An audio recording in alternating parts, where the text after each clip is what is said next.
Well, hello, everyone, hello. This is the spare case, and I think I've managed to make a very rational layout. This makes more sense the way the modules are arranged than my big main studio system does. Usually, well, and even here, some of this was dictated by the structure of the modules themselves, like how deep the circuit board is, and whether they foolishly made it so that the power cable juts out to the side. Happens a lot. And a module with a power cable sticking out, of course, has to be mounted next to a module with a very shallow circuit board so that that power cable can stick out underneath it and there will be room. But there wasn't much of that, and I could put most of these pretty much where I wanted them. And my two considerations were sort of like a sensible signal flow and also having clearance to reach the knobs. The only place where that kind of falls apart is right here with the LPF next to the AWM3. But anyways, I've got like pitch CV on this side and then oscillator. Because, okay, there's sequence 8 and there's an offset attenuation. And this is the only new piece. I actually bought this as 2HP Tune. It's a pitch CV quantizer. So I thought that would be handy to have one of those. There's a buffered mult, so I can send pitch CV around if I need to.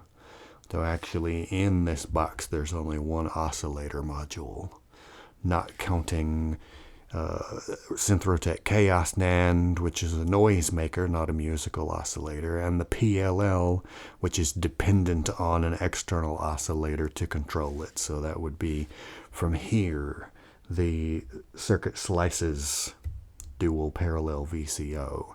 And I've got the dope for precision adder, Bifeco CV slew, which I built from a kit, 2HP ADSR, the VSL analog wavefold mixer, 2HP low pass filter, mutable kinks, which does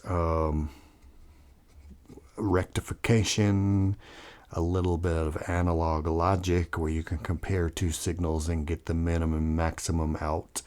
And there's a sample and hold, that's what I wanted. In this case, I needed a sample and hold.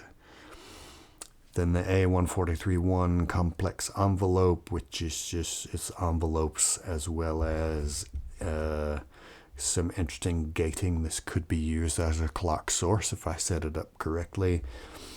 Make Noise LXD as a kind of a real quick and dirty VCA. Up there is the A132-8 octal poly VCA, which is a little more complicated. Like 4 channels, it can serve as a mixer. And because each of these is a dual VCA, you also can have like velocity style dynamic control.